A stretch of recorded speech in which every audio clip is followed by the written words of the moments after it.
Hey everybody, it's Josh Alexander from Orange County Housing Market News. And today we're going to be wrapping up the three-part series of how to purchase a home in California. So over the last 2 weeks, we started with how to create a budget to go out and purchase a home, as well as how to go about searching for a home, especially during COVID-19, and then how to place competitive offers when we're in such a hot seller's market. So if you haven't seen those two already, I suggest going back and looking at those. But today we're going to be covering the escrow process. So we're going to start at the very beginning, the day escrow opens, and take you through all the way until you get the keys handed to you when escrow closes on your new home. So let's go ahead and get into it.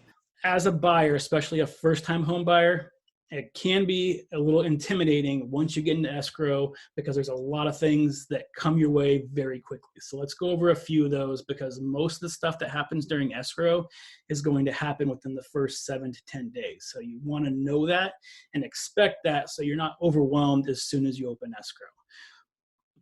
So the first thing you're going to be doing when you open escrow is that the seller is going to require you to put in your earnest money deposit. So when you submit an offer, you're going to say, hey, I'm serious about this offer. I'm going to put in a portion of the down payment up front into escrow to show you that I'm serious about the property. I'm going to tie up some money in escrow to show you how serious I am.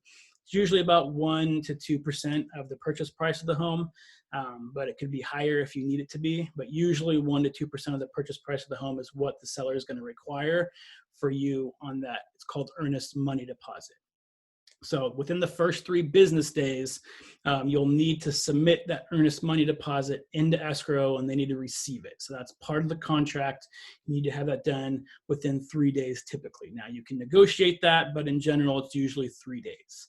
So that's the first thing you want to do. Now, as soon as you get that done, you're going to want to start going through the process of scheduling things. So one, you're going to want to start scheduling your home inspection. So the home inspection, needs to be taking place as quick as possible. And that's what I always tell people is do it as quick as possible because you can find out if you're going to have a problem with the house or not, what issues you're going to find in the house. You're going to know it faster by getting that general home inspection done. So usually the same day escrow opens, you're calling that home inspector, getting it booked. With my buyers, I'm usually talking to the home inspector beforehand and basically having them set aside a date and time for me already. So that way, as soon as we open escrow, I just confirm it and then we're good to go on there. But you do want to schedule that as fast as possible because you want to get as much information as quickly as possible about the house you're trying to purchase so you know if you want to move forward or not. So after you schedule that home inspection, what escrow is going to do is they're going to send you an opening packet. So the opening packet is something that you need to fill out. It's going to talk about a lot of the tax stuff in terms of how you want to take the home, how you want the deed to look. Is it in your name? Do you have a spouse? Do you have a friend that you're purchasing the property with? Are your parents helping you purchase the property? It's going to go under their name as well. That kind of stuff is all in the opening escrow packet. So if you have a CPA or someone that does taxes to be able to look at it for you and kind of give you some recommendations of what to do, it's always good to run that by a CPA because they're going to be able to tell you what's going to be financially in your best interest and how to take the title and how to fill out the different forms that are required that are based off tax information you need to know. So that's going to be something that usually gets sent to you. I would say probably on day 2 or 3, you're going to have that opening packet from escrow sent to you. Now, on top of that, usually in the first couple days, you're also going to be getting something called the seller disclosures. And what those are is the seller is basically going through and they're saying, hey, this is everything I know about the property. Here's the major upgrades we've done. Here's any issues we've had with the property recently. And they're going to be giving you their best, the best idea they can of their condition of the house that they know of. So it's important to have those and it's important to read through those as soon as you get them. The sellers are required in the contract is the way it's written to have those to you within 7 days. So again, usually they're going to get them to you sooner rather than later. But you do want to look those over very carefully so you know exactly what the property comes with. Does it have sprinkler systems? All that kind of stuff. It goes over small details and it goes over the larger details as well. Look those over so you know exactly what to expect from what the seller currently knows about the property. So they need to be they're legally bounded by this information as well. So it's really in their best interest not to lie about anything they find on the property because if they do, and you find out that they lied about it, then they could legally be in trouble. So ideally, the seller is filling this out to the best of their knowledge, they're filling it out accurately, and this gives you a good overall picture of what the seller knows about the property. So all of this is usually happening within the first week. So you're transferring money, you're getting the home inspection scheduled, if not done within the first week. You're getting the opening packet from escrow you need to fill out and get back to them. You're getting the seller disclosures that you need to get filled out and sent back to them.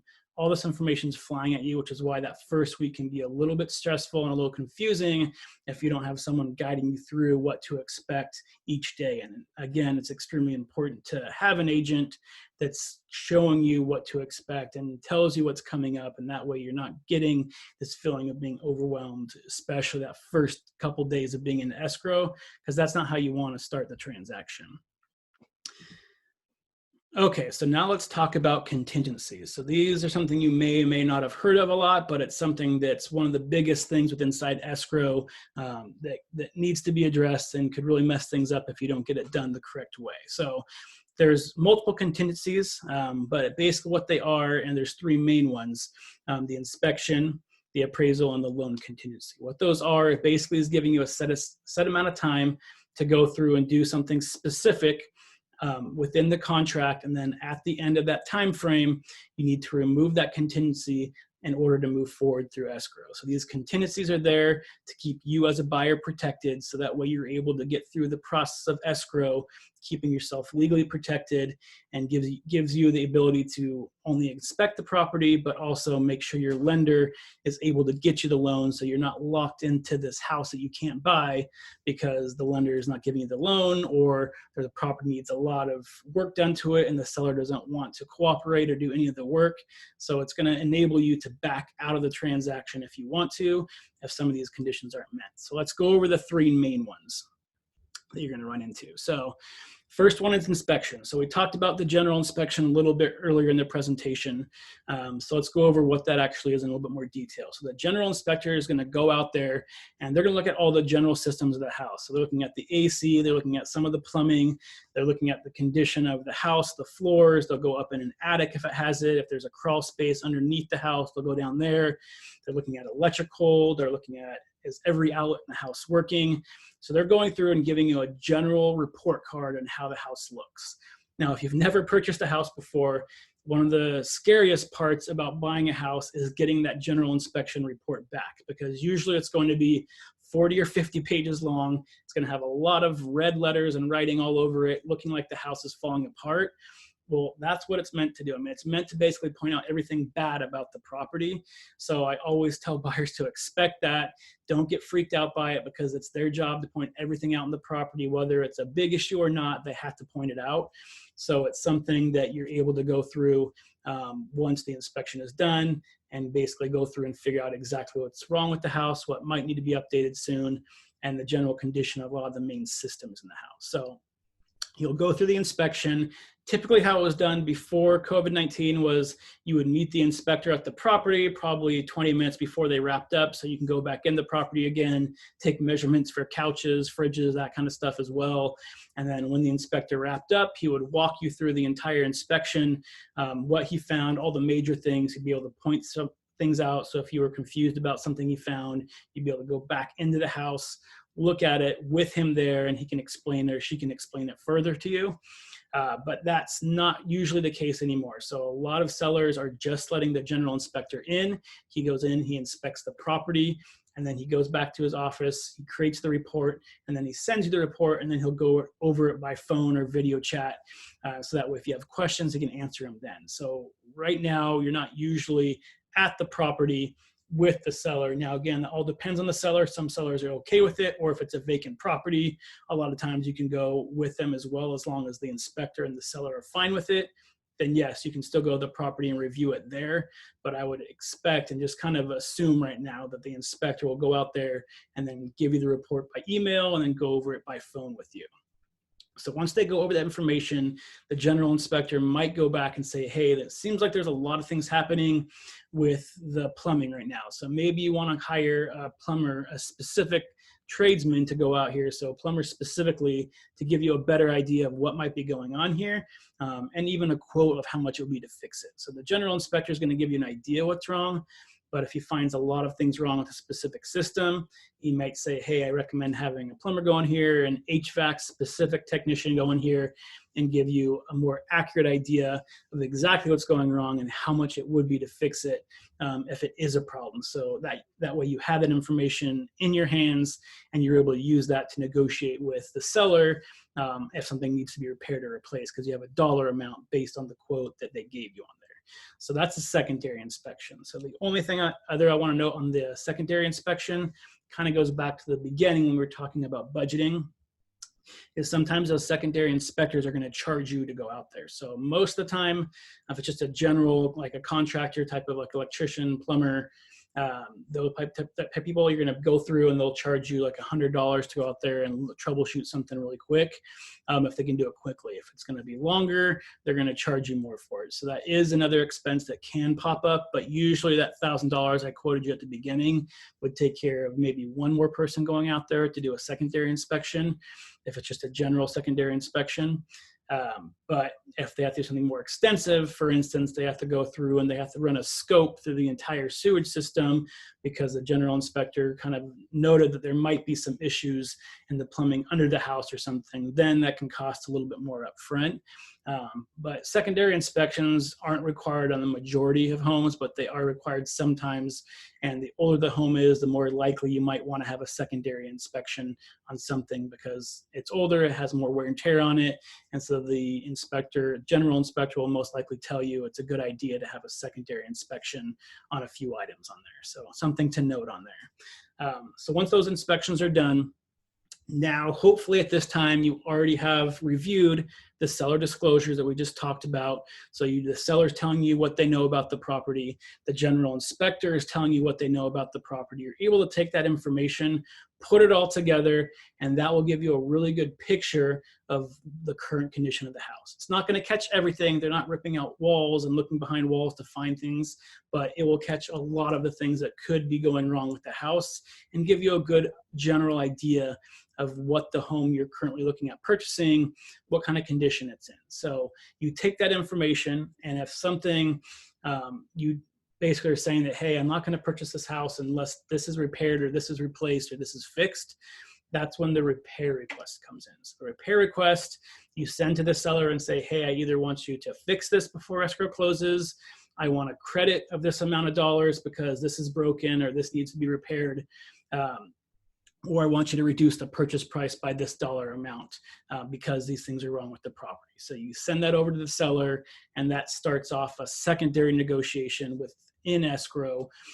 between you and the seller, so until you both come to an agreement. So maybe you go through, and ideally as a buyer, what I always tell you is that you're going to want to try to have the seller fix any issues during escrow if possible, because as you probably know, if you watch HDTV, once you open a wall to fix something, you might find another issue, and that issue leads to another issue.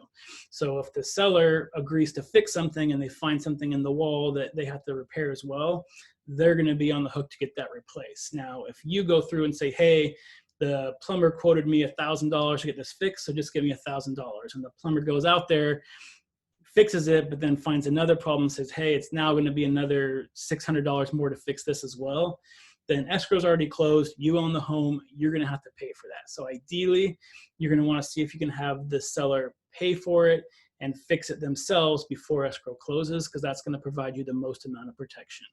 Now, that being said, again, because it's a seller's market, you have to be very careful what you're asking for and what your must-haves are in terms of being repaired, because if they have 5 other offers right behind yours, that doesn't give you as much leverage as if you were the only offer on the property. So you have to take that into consideration when you're looking at submitting a repair request.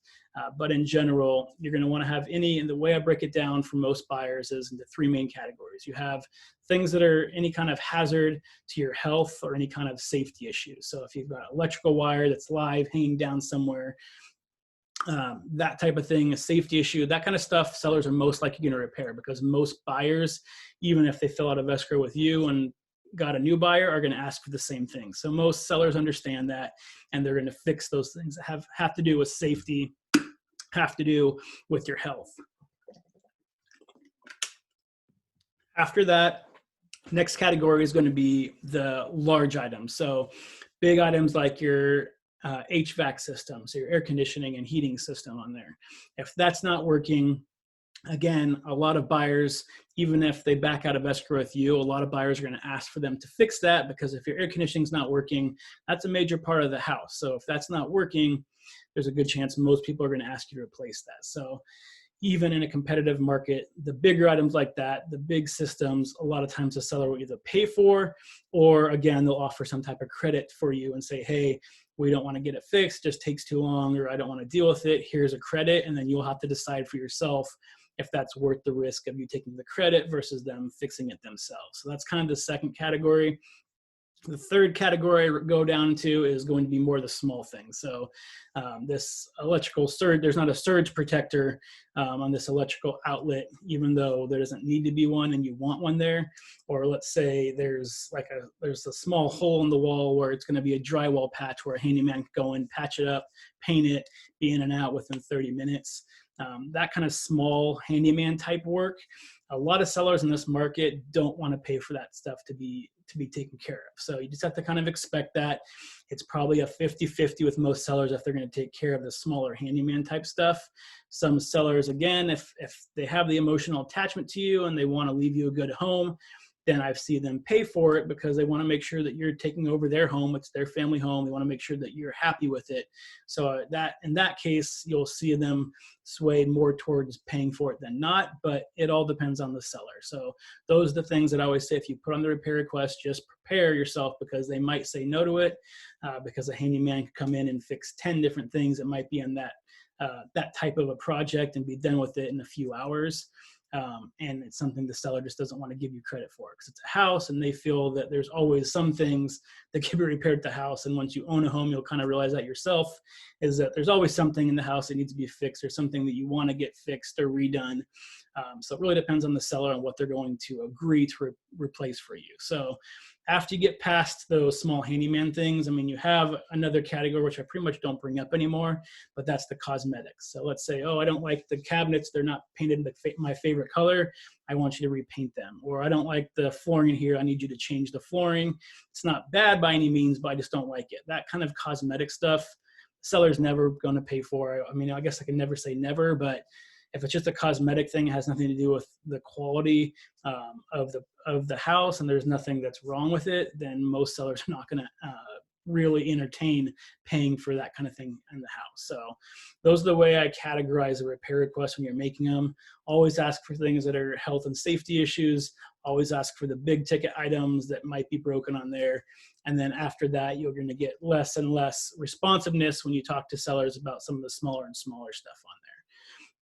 So anyway, I know it's kind of long-winded, but once you get back to the seller, you and seller go back and forth and finally come to an agreement, then what you'll do as a buyer is then you'll remove the inspection contingency. And what you're basically saying is, I am satisfied with the condition of the house, and the things that I'm not satisfied with, the seller and I have come to an agreement on how we're going to handle that, whether it's a repair, whether it's a credit, whether it's a lower purchase price.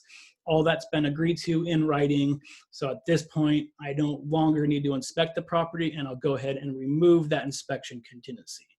The one thing I will note with any of the contingencies is they don't get removed automatically. You have to physically sign something saying you remove it. So the inspection contingency is typically 17 days.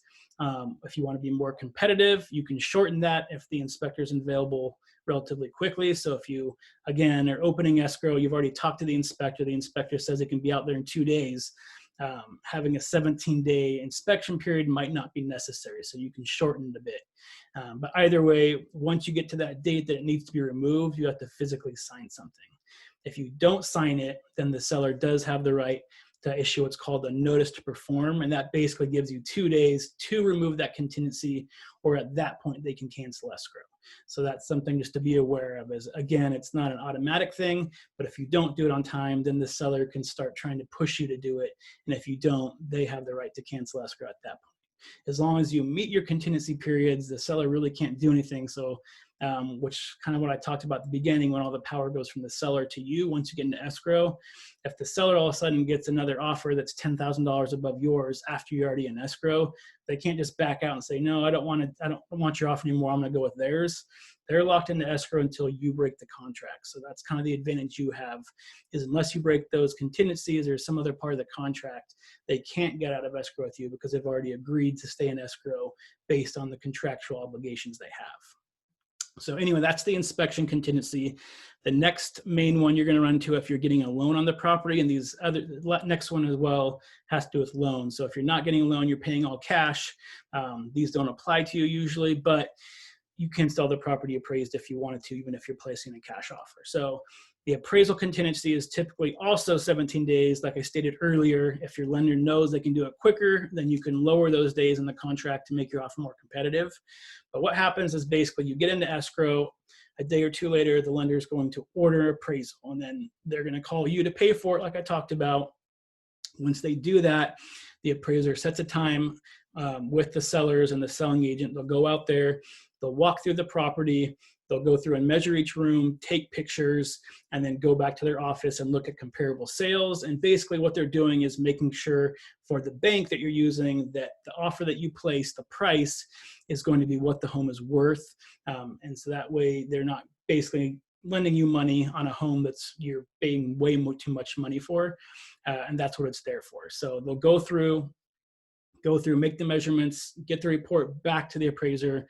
Typically in most markets, once you get the appraisal done, it usually comes back at value, they call it. So usually it comes back saying that, yes, the property is worth this much. So the only time you really run into issues is if the appraisal comes back and it's under on there. So if you go back and say, I'm spending $500,000 on this home, but the appraiser comes back and says, hey, this property is only worth $480,000, that sets off a third round of negotiations besides the original negotiation you had to get in escrow and any negotiation you had for the repair request.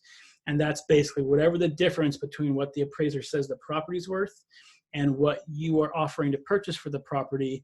That gap has to be made up somehow. So either the seller needs to lower their price to match the appraisal so you can get the loan, or you have to come in with cash to cover the difference because the bank's not going to give you the money to cover that in terms of whatever that, let's say it's a $20,000 difference. And then there's always an in-between point when you're negotiating. So maybe the seller comes down $6,000 and you have to go up $14,000, or the seller comes down $10,000 and you go up $10,000 out of pocket to make the deal work, to make sure you get into the house.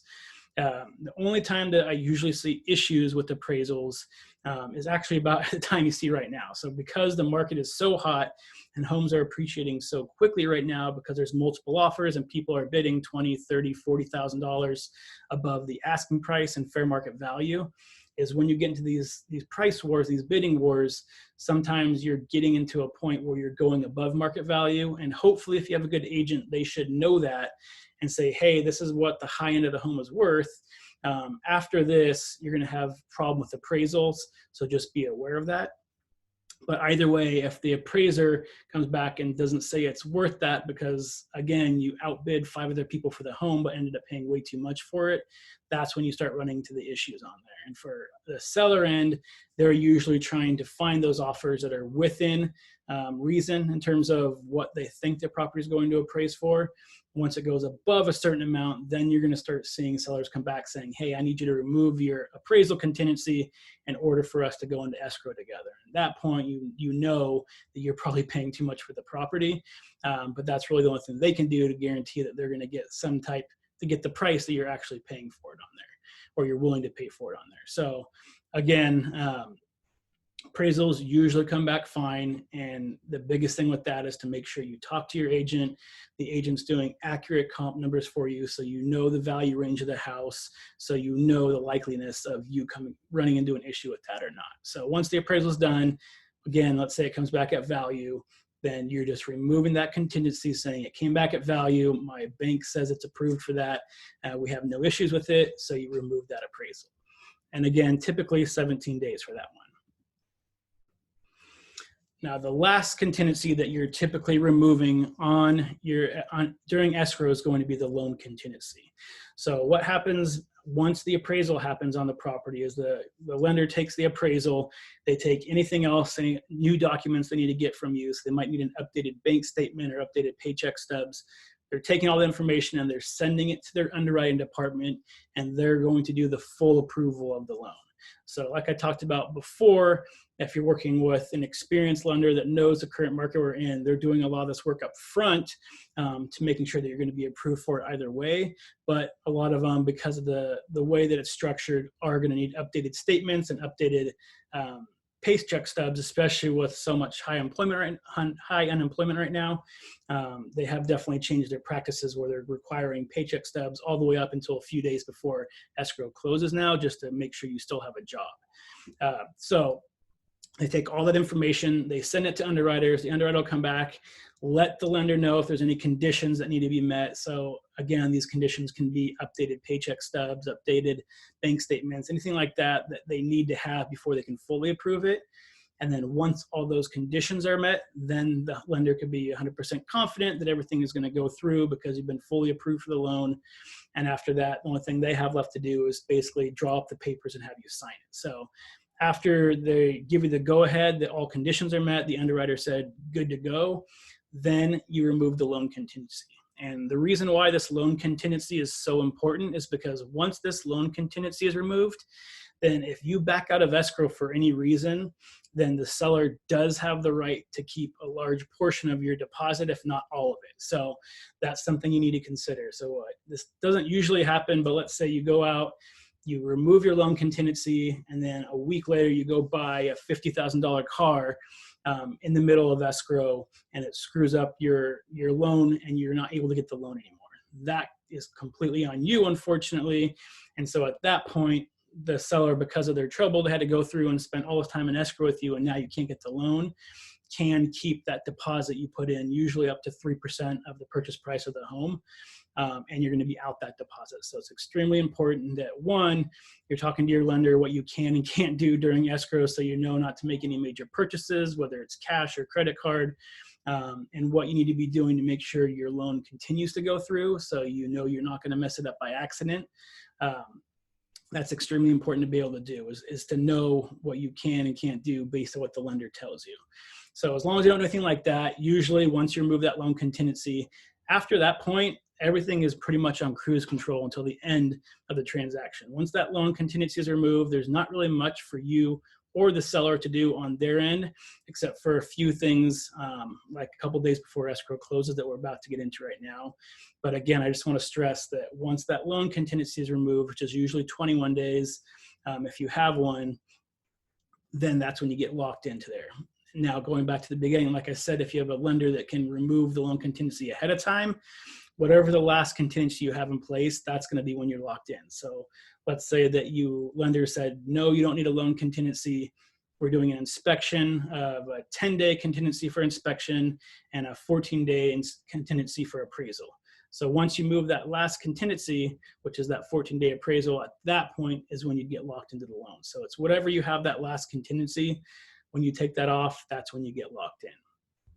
Okay, so now let's go through, once all contingencies are moved, how do we actually close escrow? So usually a few days before escrow closes, I usually recommend about a week. These are some of the things you'll be looking at. So first, you're going to need to make sure you're contacting utility companies. So if you currently rent a place, you're going to make sure, one, you're turning them off at that current place so you're not paying any extra utility bills when you're not there, whenever the last day you expect to leave is. But you also need to make sure that you're turning them on the day escrow closes. So when you go in and move into your property, you have lights available, you have water available, and no utilities are shut off. So that's one of the things that you need to do as a buyer. It's on you to make sure your utilities are transferred over or set up correctly so it starts the day escrow closes.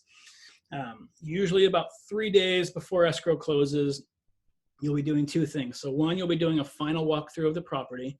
So this is where you go through the property and you basically check out to make sure there's not any giant holes in the windows or walls from someone moving furniture and making any kind of big, anything that's basically what the property has altered the property in a way that is much So basically in a way that basically changes the property's condition compared to what you saw it before. So again, if there's like a hole in the wall or the floor is lifted up somewhere, this kind of stuff doesn't usually happen, but it's just your way of verifying that the property is in a similar condition as the last time you saw it. And the other part of the verification of property in your final walkthrough is to make sure that if the seller agreed to do any repairs, that they were actually done and completed, and you're verifying it then. Now, the one thing I want to note with this final walkthrough is it's not a condition of the sale. What I mean by that is if you go through and you find out that the seller didn't complete one of the repair requests that you asked them to do and they agreed to do, or there is a giant hole in the wall, the sale is still going to close either way, but you're going to document this and then bring it up to the seller, because the seller is contractually obligated to give you a home in similar condition as when they put it on the market. So if there's a bunch of holes in the wall or something like that, that's going to be an issue. Or if they agreed to repair something, you have it all in writing and they didn't do it, again, legally the seller is going to have an issue, and this is going to be handled outside escrow after escrow closes, and you'd have to go through the process, legal process of getting them to take care of it for you. So most sellers aren't going to want to go through that, because if you did it correctly and your agent did it correctly, it should all be documented what they're responsible for and what they should have done. And if they didn't do it, it's all black and white on paper. So most sellers are going to get it done. So that's something to note, that it's not going to stop the sale from closing, but you will point it out to the seller and let them know that here's the information. You said that you were going to do it, you didn't do it, so how are we going to handle this? And then you and the seller are going to figure out the best way to handle it. After that, really the only thing you have to do is you'll sign final loan documents. So all those documents that I talked about with the lender, once they approve the loan, they're going to make all the documents up and then send them out to you to get signed. So they'll usually send out with a notary, or you can go to the escrow's office and do it there, but you're basically going to be signing your final documents, agreeing to all the terms of the loan, agreeing to how much you need to be putting in for the remainder of your down payment based off of how much you already put in at the beginning, that earnest money deposit, and then basically finalizing everything that the lender needs to be able to give you this loan. So you'll sign those, and then usually a day before escrow closes, sometimes on the day escrow closes, you're going to be transferring any remaining funds you need to transfer to complete the total down payment that you need to put on the home, as well as any closing costs that need to come out of your pocket into the bank, so that way it's there. So when you close escrow, all the money is ready to go and there's no holdups because of that. So that's what happened the last week. Again, there's not really much that happens except you're signing a thing of papers, you're walking through the home once, and then you're depositing some money into the account if you need to put more money to make the deposit, to give the full deposit of what you said you're going to do for the down payment. So after that, you move on to closing day. So on closing day, and we're almost there. So closing day, this isn't really extremely important for you to know, but some people like to kind of understand how the whole process works. But basically on the day of closing, escrow is going to send everything over to the title company. And then once it gets to the title company, they're going to basically send it over to the county recorder, and it gets put in line. So whenever they send the information over to the county recorder, the deed over to the county recorder to get recorded, if you were the 10th person in line to get sent over, then you're the 10th one that they're going to look at and record on there. So typically the county recorder is going to have it over there for a few hours, and then once they finally get around to looking at it and officially recording it, that's when you officially become a homeowner. So all that happens usually by 3 to 4 o'clock is the latest. I would say like 5 o'clock is the latest I've seen that happen. But in general, you're usually going to have full confirmation and recording back from the county recorder anywhere from like 1 to 4 o'clock. So that's when you can expect to fully own the property. Now, when you move into the property, that all depends on the contract. So if you're moving in the day the contract closes, usually in the contract, it will state that you're going to take possession of the property at 6 p.m. the day of escrow closing. However, if the seller's already gone and they're okay with it, as soon as you get confirmation and recording, the house is technically yours. So if the seller's already gone, you might be able to get keys a few hours ahead of that. Or on the other side of things, if you've negotiated in the contract where the seller remains in possession of the home for a few days, because let's say they need to buy a home of their own, so they have to take the funds that they got from the sale of their home, transfer it to the escrow company that they're using to purchase the other home, that takes a day or two to happen. So in the meantime, they technically have no place to live. So if they write it in the contract, well, we close escrow, but we're not moving out until 3 days after escrow closes, then that's when you'd officially take the keys. But you'll know that ahead of time. You'll know that when you open escrow and when you're going to get the keys to the house, so you can kind of plan your move. Okay, so that basically wraps up the 3-part series of how to purchase a home in California. So I'm hoping that after you watched or listened to these 3 episodes, you now have a much better understanding of how the whole home buying process works from start to finish. That way, when you are ready to take that next step and go start looking for properties financially, you know you're able to, as well as you know exactly what to expect during escrow. So hopefully it's going to take a lot of that stress out of the process so you can sit back and really enjoy the experience. Because when you go through and purchase a home, especially if it's your first home, it is a very exciting experience and you want to make sure that you're trying to enjoy it. And one of the best ways to do that is to make sure you're as stress-free as possible. So I'm hoping this helped out a little bit. And as always, if you do have other questions, please feel free to get a hold of me. All my information's in the show notes. Until next week, stay safe, stay happy, and I'll see you later. Bye. If you found this podcast useful, please hit subscribe and leave a review below. I'd really appreciate it. And if you have any family or friends that want some more information about buying or selling a home, or just want to stay updated on the Orange County housing market, please share with them. It'd mean the world to me. Thanks.